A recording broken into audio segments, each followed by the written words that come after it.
ನದಿಯನ್ನು ಅಡ್ಡಗಟ್ಟಿದಗಳನ್ನ ಇದು ನೀರಿನ ಮಟ್ಟ ಒಂದು ಅರ್ಧ ಗಂಟೆಯಲ್ಲಿ ಸುಮಾರು 9 ಫೀಟು ಎತ್ತರ ಹೆಚ್ಚಿಗೆ ಆಗಿದೆ.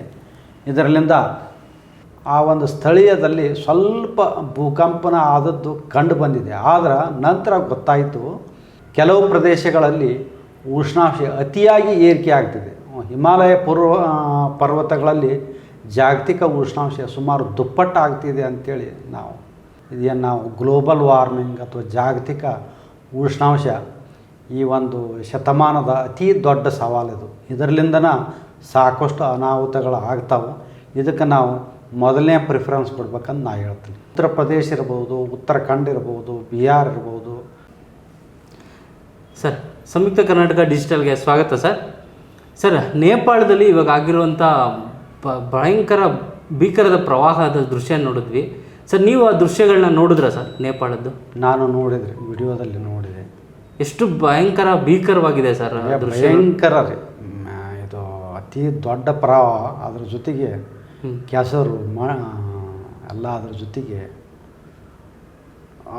ನುಗ್ಗಂತ ಹೊಂಟಾಯ್ತು ರೀ. ಇದರಲ್ಲಿಂದ ಸುಮಾರು ಒಂದು 400 ಜನ ಸಾವನ್ನಪ್ಪಿದ್ದಾರೆ. ಇನ್ನೂ ಎಷ್ಟೆಷ್ಟು ಮುಂದೆ ಆಗುತ್ತೋ ಗೊತ್ತಿಲ್ಲ. ಹಾಂ ಸರ್, ಈಗ ಅಧಿಕೃತ ದಾಖಲೆಗಳ ಪ್ರಕಾರ ಸರ್ 270 ಜನ ಸತ್ತಿದ್ರೆ 250 ಜನದಕ್ಕೂ ಎಷ್ಟು ಜನ ನಾಪತ್ತೆ ಆಗಿದ್ದಾರೆ ಸರ್. ಹೌದು, ಅವ್ರು ಕೂಡ ಯಾರೂ ಸುಳಿವು ಸಿಗ್ತಾ ಇಲ್ಲ. ಹೌದು ಸರ್, ಅಲ್ಲಿ ಮಳೆನೇ ಆಗ್ತಾ ಇಲ್ವಂತೆ ಸರ್. ಮಳೆ ಆಗ್ತಿದ್ದಾಗೂ ಈ ಥರ ಪ್ರವಾಹ ಅಥವಾ ಭೂಕುಸಿತ ಆಗಿರುವಂಥದ್ದು ಏನು ಸರ್? ಕಾರಣ ಏನು ಸರ್? ಅದು ಸ್ಥಳೀಯವಾಗಿ ಅಲ್ಲಿ ಯಾವುದೇ ಮಳೆ ಆಗಿಲ್ಲ ಅಂಥೇಳಿ ಹವಾಮಾನ ಇಲಾಖೆ ರಿಪೋರ್ಟ್ ಮಾಡಿದೆ. ಅಂದ್ರೆ ಇದು ಒಂದು ಗ್ಲೇಷಿಯರ್ಸ್ ಅಂದ್ರೆ ಹಿಮಗಡ್ಡೆಗಳು ಸಡನ್ನಾಗಿ ಒಮ್ಮೆಲೆ ಕರಗಿ ಇದು ಕೆಳಗೆ ಬಿದ್ದುಬಿಟ್ಟೈತಿ. ಸರ್, ಇದು ಈ ಶತಮಾನದಲ್ಲೇ ಕಂಡು ಕೇಳರಿಯದ ಒಂದು ಪ್ರವಾಹ ಅಥವಾ ಭೀಕರ ಘೋರ ದುರಂತ ಅಂತ ಹೇಳ್ತಿದ್ದಾರೆ. ನೀವು ನೋಡಿದಾಗೆ ಇದು ಅಷ್ಟೊಂದು ಭೀಕರತೆ ಸ್ವರೂಪ ಪಡೆದಿದೆಯಾ ಸರ್ ನೇಪಾಳದಲ್ಲಿ ಆಗಿರುವಂಥದ್ದು? ಹೌದೌದು, ಇದು ಭಾರಿ ಭೀಕರವಾದದ್ದು. ಇದು ಎಷ್ಟೋ ಟನ್ ಇದು ಒಮ್ಮೆಗೆ ಆಯಿಸು ನದಿ ಒಳಗೆ ಬಿದ್ದುಗಳನ್ನು ಸುಮಾರು 1.2 ಕಿಲೋಮೀಟರ್ ಆಳದಲ್ಲಿ ಬಿದ್ದಿದೆ. ಈ ಆಳದಲ್ಲಿ ಬಿದ್ದಿರೋದ್ರಿಂದ ಆ ನದಿಯಲ್ಲಿ ತಾತ್ಕಾಲಿಕವಾಗಿ ಅದು ನದಿಯನ್ನು ಅಡ್ಡಗಟ್ಟಿಬಿಟ್ಟೈತಿ. ನದಿಯನ್ನು ಅಡ್ಡಗಟ್ಟಿದಗಳನ್ನ ಇದು ನೀರಿನ ಮಟ್ಟ ಒಂದು ಅರ್ಧ ಗಂಟೆಯಲ್ಲಿ ಸುಮಾರು 9 ಫೀಟು ಎತ್ತರ ಹೆಚ್ಚಿಗೆ ಆಗಿದೆ. ಇದರಲ್ಲಿಂದ ಅದರ ಜೊತೆಗೆ ಕೆಸರು, ಮಣ್ಣು ಇವೆಲ್ಲವೂ ಕೊಚ್ಚಿಕೊಂಡು ಕೆಳಗೆ ರಭಸವಾಗಿ ಹರಿದಿದೆ. ಇದು ಎಷ್ಟೋ ಹಳ್ಳಿಗಳಿರ್ಬೋದು, ಎಷ್ಟೋ ಜಲವಿದ್ಯುತ್ ಯೋಜನೆಗಳು ಮತ್ತು ಸೇತುವೆಗಳು ಇದರಲ್ಲಿಂದ ನಶಿಸಿ ಹೋಗಿವೆ ಅಥವಾ ಹಾಳಾಗಿವೆ ಅಂತ ಹೇಳ್ಬೋದು. ಸರ್, ಪ್ರಕೃತಿ ವಿಕೋಪಗಳಲ್ಲಿ ಅಲ್ಲಿ ಕೆಲವು ಪ್ರಾಣಿ ಪಕ್ಷಿಗಳಿಗೆ ಒಂದು ಮುನ್ಸೂಚನೆ ಸಿಕ್ಕಿತ್ತು ಅನ್ನೋದು ಕೂಡ ವರದಿಯಾಗಿದೆ ಸರ್. ನೇಪಾಳ ಪ್ರವಾಹದ ದೃಶ್ಯಗಳನ್ನ ನೀವು ನೋಡಿದಾಗ ಅಧ್ಯಯನದಲ್ಲಿ ಏನು ಕಂಡು ಬರ್ತಾ ಇದೆ ಸರ್? ಈ ಅಧ್ಯಯನದಲ್ಲಿ ಏನು ಕಂಡು ಬರ್ತಾ ಇದೆ, ಸ್ಥಳೀಯವಾಗಿ ಮಳೆ ಆಗಿಲ್ಲ. ಎರಡನೇದಾಗಿ ಆ ಒಂದು ಸ್ಥಳೀಯದಲ್ಲಿ ಸ್ವಲ್ಪ ಭೂಕಂಪನ ಆದದ್ದು ಕಂಡು ಬಂದಿದೆ. ಆದರೆ ನಂತರ ಗೊತ್ತಾಯಿತು ಆ ಕಂಪನ ಆದದ್ದು ಇದು ಭೂಕಂಪದಿಂದ ಅಲ್ಲ, ಈ ಒಂದು ರಾಶಿಯಾಗಿ ಹಿಮಗಡ್ಡೆಗಳು ನದಿಯಲ್ಲಿ ಬಿದ್ದಾಗ ಅದರಲ್ಲಿಂದ ಕಂಪನಗಳು ಉತ್ಪನ್ನ ಆಗ್ಯಾವ ಸ್ಥಳೀಯವಾಗಿ. ಇದು ಭೂಕಂಪನದಿಂದ ಆದದ್ದಲ್ಲ ಅಂತ ಗೊತ್ತಾಗಿದೆ. ಮತ್ತು ಇನ್ನೂ ಒಂದು ಇತ್ತಿತ್ತಲಾಗಿ ಜಾಗತಿಕ ಮಟ್ಟದಲ್ಲಿ ಉಷ್ಣಾಂಶ ಏರಿಕೆ ಆಗ್ತಾ ಇದೆ. ಈ ರೀತಿ ಹಿಮಗಡ್ಡೆಗಳು ಕರಗ್ತಾ ಇದೆ. ಮುಂದಿನ ದಿನಗಳಲ್ಲಿ ಕೂಡ ಇದು ಒಂದು ಎಚ್ಚರಿಕೆ ಅಂತ ನಾವು ಹೇಳ್ಬೋದು. ಸರ್, ಹಿಮಾಲಯದ ಕರಗುವಿಕೆ ಇದೆ ಮತ್ತು ಹವಾಮಾನದ ವೈಪರೀತ್ಯಗಳು, ಈ ಕಾರಣಗಳು ಮುಖ್ಯವಾಗಿ ಕಾರಣ ಆಗಿದೆ ಸರ್ ನೇಪಾಳದ? ಇದು ಒಂದು ಮುಖ್ಯ ಕಾರಣ. ಜಾಗತಿಕ ಮಟ್ಟದಲ್ಲಿ ಉಷ್ಣಾಂಶ ಏರಿಕೆ ಆಗಿದೆ. ಕೆಲವು ಪ್ರದೇಶಗಳಲ್ಲಿ ಉಷ್ಣಾಂಶ ಅತಿಯಾಗಿ ಏರಿಕೆ ಆಗ್ತಿದೆ.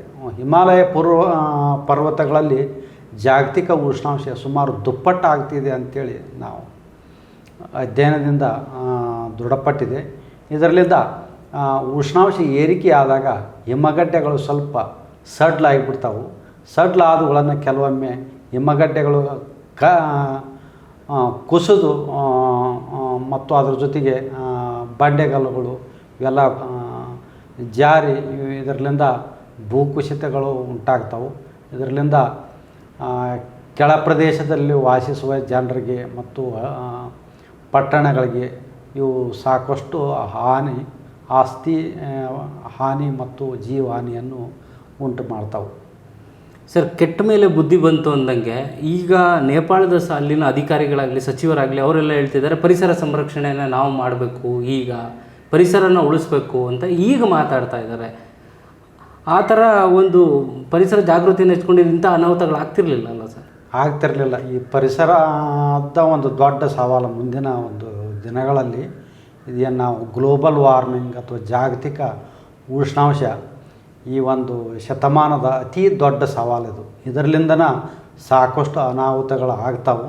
ಇದಕ್ಕೆ ನಾವು ಮೊದಲನೇ ಪ್ರಿಫರೆನ್ಸ್ ಕೊಡ್ಬೇಕಂತ ನಾನು ಹೇಳ್ತೀನಿ. ಸರ್, ಈಗ ನೇಪಾಳ ಟಿಬೆಟ್ ಗಡಿಯಲ್ಲಿ ಆಗಿರೋದು ಭೀಕರ ಇದೊಂದು ಪ್ರವಾಹದ ದೃಶ್ಯ. ಈ ಥರದ್ದು ಹಿಮಾಲಯ ಭಾರತದ ಅಂಚಿನಲ್ಲಿರೋದ್ರಿಂದ ಭಾರತಕ್ಕೂ ಇಂಥದ್ದು ಭವಿಷ್ಯದಲ್ಲಿ ಅಪಾಯಗಳು ಆಗ್ಬಹುದಾ ಸರ್? ಆಗ್ಬೋದು. ಉತ್ತರ ಪ್ರದೇಶ ಇರ್ಬೋದು, ಉತ್ತರಾಖಂಡ್ ಇರ್ಬೋದು, ಬಿಹಾರ್ ಇರ್ಬೋದು, ಈ ಒಂದು ರಾಜ್ಯಗಳಲ್ಲಿ ಹರಿಯುವ ನದಿಗಳು ಹಿಮಾಲಯ ಪರ್ವತದಲ್ಲಿ ಹುಟ್ಟಿರುವುದರಿಂದ ಕೆಲವೊಮ್ಮೆ ಐಸ್ ಗಡ್ಡೆಗಳ ಕರಗಿ ಒಮ್ಮೆದಮ್ಮೆಲೆ ಪ್ರವಾಹಗಳು ಮುಂದಿನ ದಿನಗಳಲ್ಲಿ ಆಗಬಹುದು. ಸರ್, ನೇಪಾಳದ ಪ್ರವಾಹದ ದೃಶ್ಯಗಳು ಒಂದು ರೀತಿ ಸಿನಿಮಾ ದೃಶ್ಯಗಳ ರೀತಿ ಸಿನಿಮಾ ಶೂಟಿಂಗ್ಗಳೆಲ್ಲ ನೋಡ್ತೀವಲ್ಲ ಸರ್, ಸುನಾಮಿಗಳು ಬರೋದು ಆ ಥರದ್ದೊಂದು ದೃಶ್ಯ ಅಷ್ಟೊಂದು ಭೀಕರತೆ ಪಡೆಯೋದಕ್ಕೆ ಹೇಗಾಯಿತು ಸರ್ ಸಾಧ್ಯ ಆಗಿದ್ದು ಆ ಥರದ್ದು? ಇದು ಒಮ್ಮೆದಮ್ಮೆಲೆ ಅಂದ್ರೆ ದೊಡ್ಡ ಐಸ್ ಬಂಡೆಗಳು, ಇವು ಸಣ್ಣ ಪುಟ್ಟ ಐಸ್ ಬಂಡೆಗಳಲ್ಲ. ಇವು ಕಿಲೋಮೀಟ್ರ್ ಗಟ್ಟಲೆ ಉದ್ದ ಅಗಲ ಮತ್ತು ಸಾಕಷ್ಟು ದಪ್ಪಿರ್ತಾವೆ. ಸ್ವಲ್ಪ ಜಾರಿದ್ರೆ ಆಯಿತು, ಇವು ನದಿ ಕೊಳ್ಳಕ್ಕೆ ಬಿದ್ದು ತಾತ್ಕಾಲಿಕವಾಗಿ ಒಂದು ಬ್ರಿಡ್ಜ್ ಥರ ಅಥವಾ ಒಂದು ಡ್ಯಾಮ್ ಥರ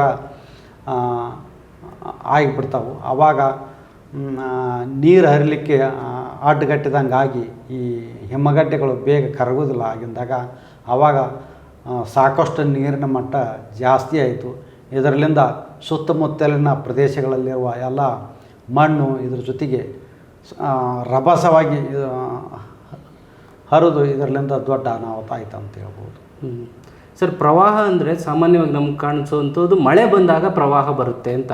ಆದರೆ ಈಗ ನೇಪಾಳದ ಅಧಿಕಾರಿಗಳಿಗೆ ಒಂದು ಪ್ರಶ್ನೆ ಆಗಿರುವಂಥದ್ದು ಹಿಮನದಿ ಭಾಗದಲ್ಲಿ ಕರಗಿ ಆಗಿರುವಂಥ ದುರಂತಕ್ಕೆ ಕಾರಣ ಅಂತ. ಇದು ನಿಜನಾ ಸರ್? ಹೌದು, ಹಿಮಗಡ್ಡೆಗಳು ಇತ್ತಿತ್ತಲಾಗಿ ಕರಗ್ತಾ ಇದಾವೆ.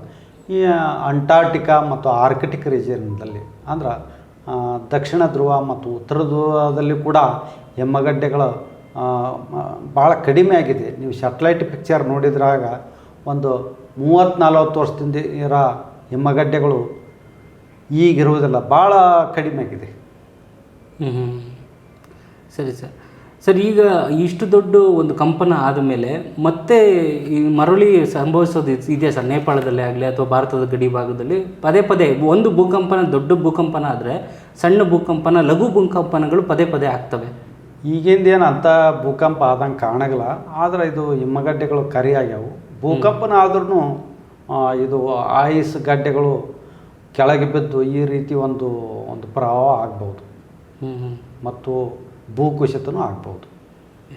ಸರ್, ಇದ್ರ ಜೊತೆಗೆ ನಮ್ಮ ಭಾರತದ ಕೆಲವು ರಾಜ್ಯಗಳಲ್ಲಿ ಈಗಲೂ ಮಳೆ ಅಲರ್ಟ್ ಇದೆಯಾ ಸರ್? ಯಾಕೆ ಅರುಣಾಚಲ ಪ್ರದೇಶ, ಅಸ್ಸಾಂ, ಮೇಘಾಲಯ, ಬಿಹಾರ್, ಛತ್ತೀಸ್ಗಢ, ಜಾರ್ಖಂಡ್, ಕೇರಳ ಸೇರಿದಂತೆ ಹಲವು ಕಡೆ ಈಗ ಮಳೆಯ ಅಲರ್ಟ್ ಇದೆಯಾ ಸರ್? ಕೆಲವೊಂದು ಕಡೆ ಮಳೆ ಅಲರ್ಟ್ ಇದೆ. ಅಲ್ಲಿ ಉತ್ತರ ಭಾರತದ ಮತ್ತು ಈಶಾನ್ಯ ಭಾರತದ ಭಾಗಗಳಲ್ಲಿ ಅಲ್ಲಿ ಮಳೆ ಅಲರ್ಟ್ ಐತಿ. ಕೇರಳದಲ್ಲೂ ಕೂಡ ಇದೆಯಾ ಸರ್ ಈಗ? ಏನು ಅಷ್ಟೊಂದು ಏನು ಕೇರಳದಲ್ಲಿಲ್ಲ. ಕೇರಳ, ಕರ್ನಾಟಕ, ದಕ್ಷಿಣ ಭಾರತದಲ್ಲಿ ಅಷ್ಟೊಂದು ಏನು ಮಳೆ ಇಲ್ಲ. ಅದು ಕರ್ನಾಟಕದ ಕರಾವಳಿಗಿಂತನೇ ಕೇರಳ ಅಷ್ಟೊಂದೇನು ಕೇರಳದಲ್ಲಿ ಇರುವುದಿಲ್ಲ ಈ ಸದ್ಯದ ಮಟ್ಟಿಗೆ.